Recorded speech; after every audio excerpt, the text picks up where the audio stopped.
সেবায় ইহা বিনা ধর্ম নাই, শুনো সনাতন। ও সনাতন, ধর্ম কি জানো? জীবকে দয়া করো, নামে রুচি আনো, আর আমার বৈষ্ণবের অনাবরত সেবা করো। এই মানব জীবন তার ধন্য হবে, যে বৈষ্ণবের সেবায় তার রতিমতি মন সর্বস্ব সমর্পণ করতে পারবে। তাই মহাজনগণ বলছেন, তোমরা যত পারো তত করো, যত পারো তত করো, যত পারো তত করো,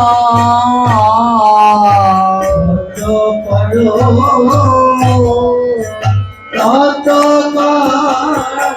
বলে বলে বৈষ্ণব সেবা করো,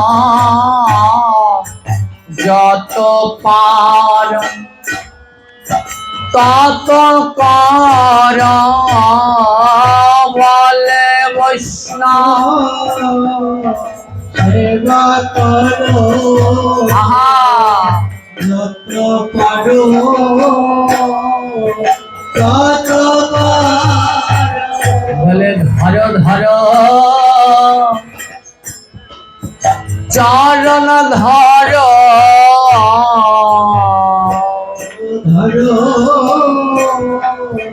চরণ বলে যত পারো তত ধরো, ধরো ধরো চরণ ধরো,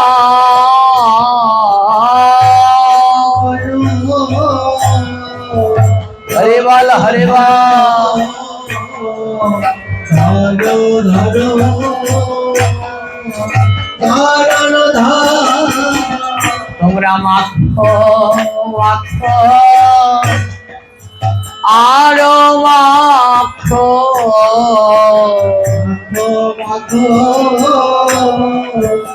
আরো তোমরা যত পারো তত মাখো, মাখো মাখো আরো মাখো,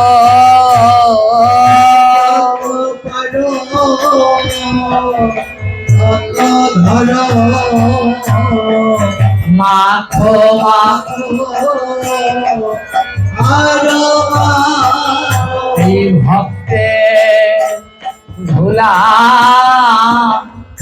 অঙ্গে মাখো, ভক্তের ধুলা অঙ্গে মাখো, বলে যত পারো তত মাখো, ভক্তের ধুলা অঙ্গে মাখো,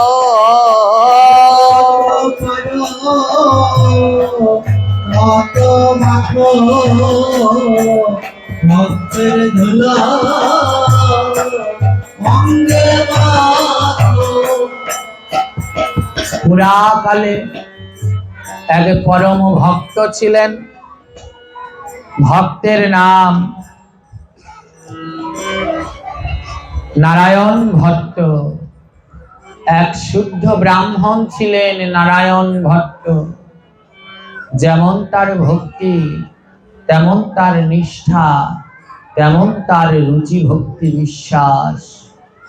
হরি নামে হরি পদে অনাবরত এই শুদ্ধ ভক্ত নারায়ণ ভট্টের রুচি বিশ্বাস।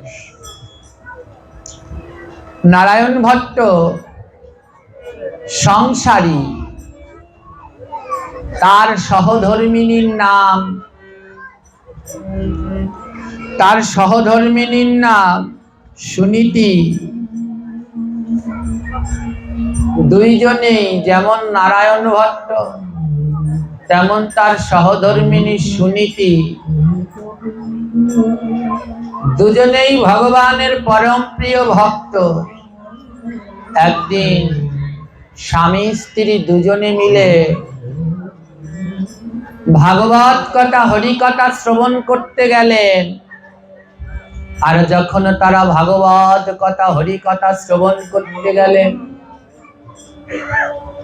ওই ব্যাসাসনে ভাগবত বক্তা হরি কথা বলছেন, তার মধ্যে একটা কথা বললেন, বৈষ্ণব সেবা বিনা নিস্তার পাইছে কেবা। বক্তা একটি কথা বললেন, বৈষ্ণব সেবা বিনা নিস্তার পাইছে কেবা। যখন নারায়ণ ভট্ট এই কথাটি তার কর্ণগোচর হলো, তার কানে গেল, নারায়ণ ভট্ট দুই নয়নের জলে ভাসছে। ভাগবত পাঠ শ্রবণ অন্তে স্বামী স্ত্রী যখন দুইজনে গৃহে ফিরে এসেছে, সহধর্মিনী সুনীতি জিজ্ঞাসা করছে, স্বামী, ওই ভাগবত পাঠে বসে দেখছি তোমার নয়ন থেকে জল ঝরছে, আর এখনো তোমার নয়নে অনাবরত জল, বলো তো তোমার মনে এমন কি দুঃখ, তুমি কেন এত কাঁদছো? নারায়ণ ভট্ট বলছে, সুনীতি, তুমি শোনোনি, যিনি ব্যাসাসনে ছিল তিনি একটা কথা বলেছেন, বৈষ্ণব সেবা বিনা নিস্তার পাইছে কেবা। ও সুনীতি, সারা জীবন আয় করলাম, রোজগার করলাম, ব্যাগ ভরে বাজার আনলাম, রান্না করলাম আর খেলাম, কিন্তু একদিন কালো আমাদের বাজার ওই বৈষ্ণবের সেবায় লাগেনি, আমার গৌর ভক্তের সেবায় লাগেনি। তাই সুনীতি গো, আমার বোধহয় আর নিস্তার হবে না, কারণ আমার তো একদিনও বৈষ্ণব সেবা করা হয়নি। সুনীতি বলছে, স্বামী তুমি কেঁদো না, আমরা কালী বৈষ্ণব সেবা দেব। নারায়ণ ভট্ট বলে, ও সুনীতি, এখন আমার বয়স 40 বছর, এই 40 বছরে আমি একদিন বৈষ্ণব সেবা দেইনি, কালকে একদিন বৈষ্ণব সেবা দিয়ে কি কোনোদিন গোবিন্দের কৃপা পাবো? নারায়ণ ভট্টের দুই নয়নের জল কিছুতেই থামছে না। সুনীতি বলছে, স্বামী, তাহলে একটা কাজ করি। বলে, কি কাজ? আমরা যতদিন বাঁচবো, আমরা স্বামী স্ত্রী যতদিন বাঁচবো, ততদিন আমরা বৈষ্ণব সেবা দেব। বলে, যতদিন এই দেহে আমাদের প্রাণ আছে, ততদিন আমরা বৈষ্ণব সেবা দেব।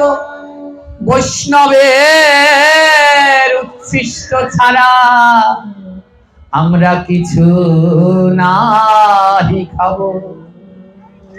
ও স্বামী, যতদিন আমরা বাঁচবো ততদিন আমরা বৈষ্ণব সেবা দেব, আর ওই বৈষ্ণবের উচ্ছিষ্ট ছাড়া আমরা আজ থেকে আর কিছু খাবো না। 40 বছর তো পার হয়ে গেছে, বাকি জীবনটা যেন সাধুগুরু বৈষ্ণবের সেবা করে কাটিয়ে দিতে পারি। বলে, বেশ, বৈষ্ণব কোথায় পাবো? নারায়ণ ভট্ট ব্রাহ্মণ, তো লোকের বাড়িতে পুজো অর্চনা করে যা পায় বাড়িতে এনে সহধর্মিনীর হাতে তুলে দেয়। পরম শুদ্ধ ভক্তিমতী সহধর্মিনী সুনীতি রান্না করে গোবিন্দের ভোগ লাগায়। আর যখন সুনীতি রান্না করে গোবিন্দের ভোগ লাগায়, নারায়ণ ভট্ট কাঁধের উপরে একটা গামছা দিয়ে ওদের বাড়ির 3 রাস্তার মাথায় গিয়ে করজোড় করে দাঁড়ায়। ওই তিন রাস্তার মাথায় গিয়ে হাত জোর করে দাঁড়িয়ে থাকে। আর ওই রাস্তা দিয়ে যখন কোনো কৃষ্ণ ভক্তকে যেতে দেখে, নারায়ণ ভট্ট গিয়ে সেই ভক্তের চরণ দুটো বুকের মাঝে জড়িয়ে ধরে। তিন রাস্তার মাথায় যখন কোনো কৃষ্ণ ভক্ত দেখতে পায়, চরণ দুটো নারায়ণ ভট্ট বুকের মাঝে।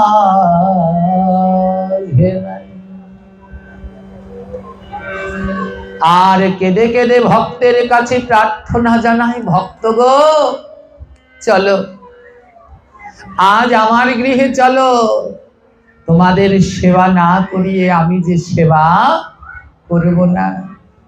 যখন সেই মনের মতো ভক্ত পায়, ভক্তকে নারায়ণ ভট্ট গৃহে নিয়ে যায়। আর ভক্তকে গৃহে নিয়ে নয়ন জলে ভক্তের চরণ ধোয়ায়। বলে এই ভক্ত আর কোথায় পাবো,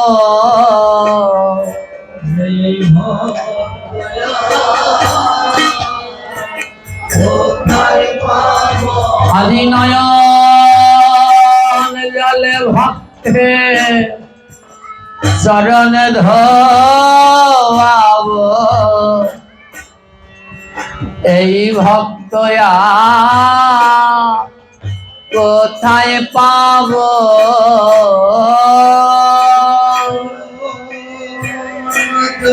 হরি বল হরি বল। ভক্তের চরণ ধোয়াবো, এই ভক্ত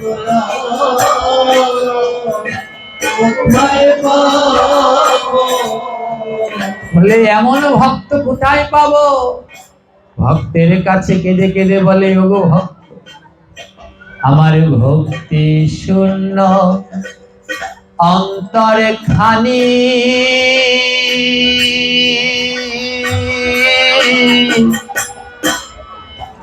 নয়নেতে নাই রে পানি। আমার ভক্তি শূন্য অন্তর খানি। হরি বল হরি বল।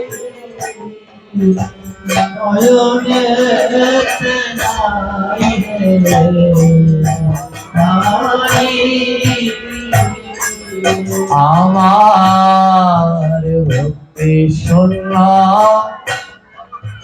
অন্তর খানি,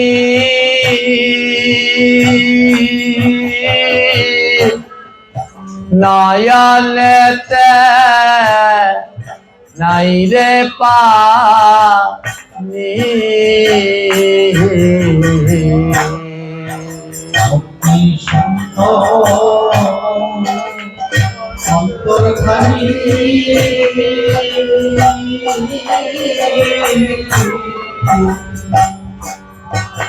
নয়নেতে নাই রে পানি গো। ও ভক্ত, আমার হৃদয় মাঝে কোনো ভক্তি নাই, তাই শুনেছি ভক্তের কাছে কিছু চাইলে গোবিন্দ নাকি মুখ ফিরায় না। তাই হে ভক্ত, তোমার কাছে কি চাই জানো? আমি নামের মালা দিয়া গলে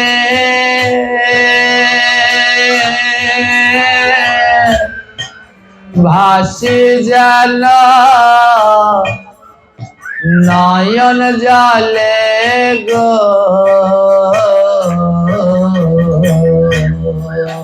নামের মালা দিয়া গলে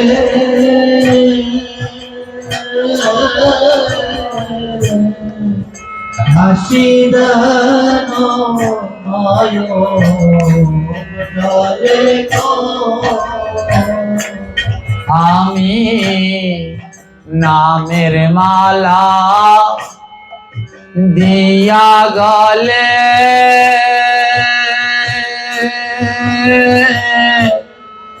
ভাসে যেন নয়ন জলে গো নামের মালা দিয়া গলে রাধে রাধে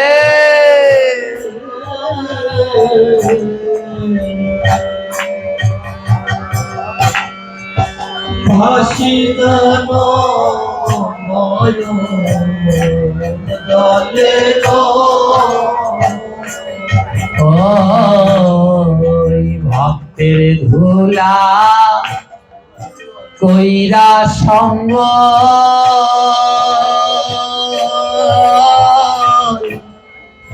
ঝরে যেন নয়নের জল গো ভক্তের ধুলা কইরা সঙ্গ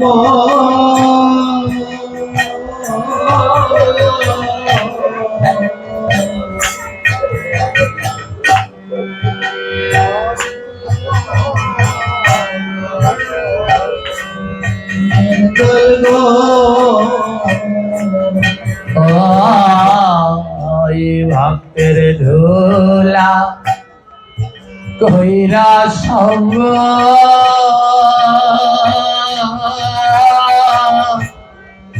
ঝরে যেন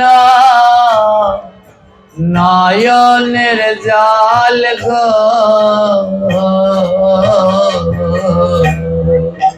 ভক্তের ধুলা রাধে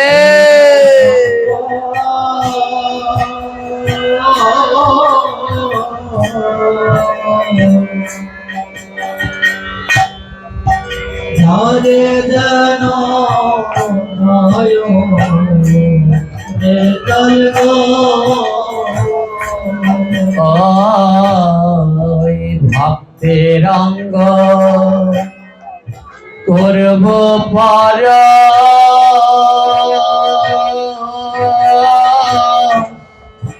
হইবে আমার দেহ সরজ গো ভক্তের অঙ্গ করব পর হরিব দেহ আমার হইবে সরজ গো এই ভক্তের অঙ্গ করব পর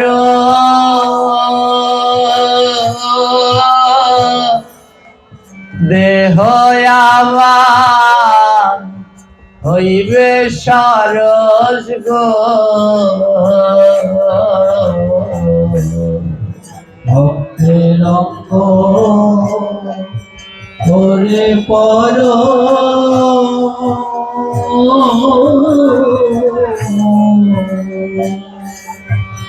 দেহ আমার হইবে সরজ গো আমার জন্মে জন্মে এই গো আশা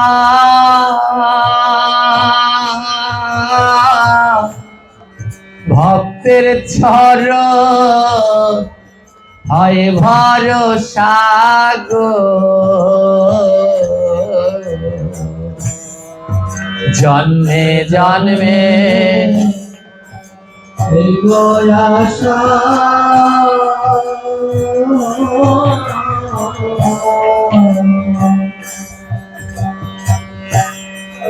ভক্তের চরণ হয় ভরসা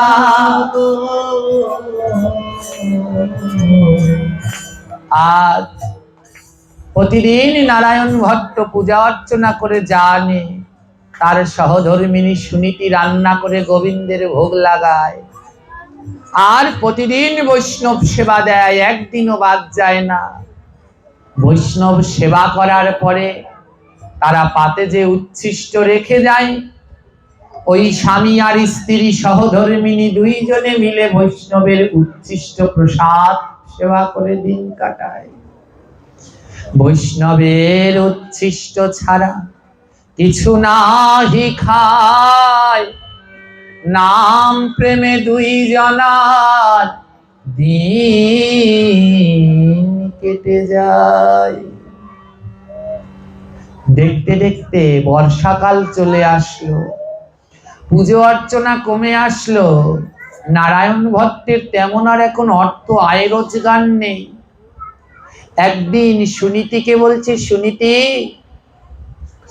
এখন তো তেমন আয় রোজগার নেই, কি করে প্রতিদিনের বৈষ্ণব সেবা চলবে? সুনীতি বলে, চিন্তা করো না ও স্বামী, মরে যাব কিন্তু আর বৈষ্ণব সেবা বন্ধ করব না।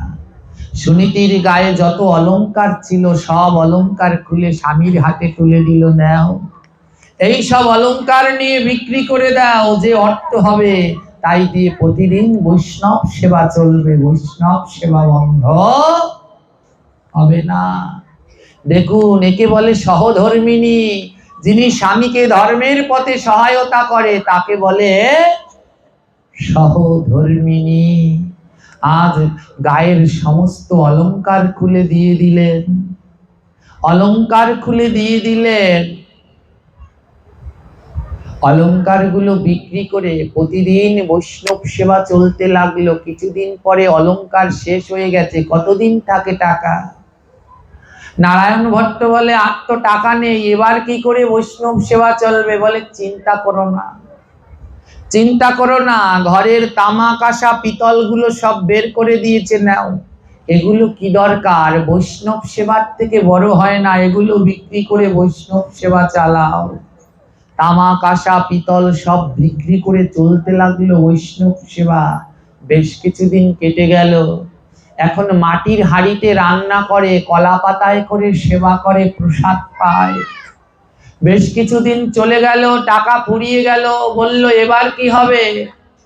সুনীতি বলে, চিন্তা করো না, দুইজনে দুই ছুট করে জামা কাপড় রেখে, দুটো দুটো করে জামা কাপড় রেখে আর সব দিয়ে দিয়েছে, নাও, ভক্তের এত জামা কাপড়ের কি দরকার, এগুলো সব বিক্রি করে দাও, যে অর্থ হবে তাই দিয়ে চলবে।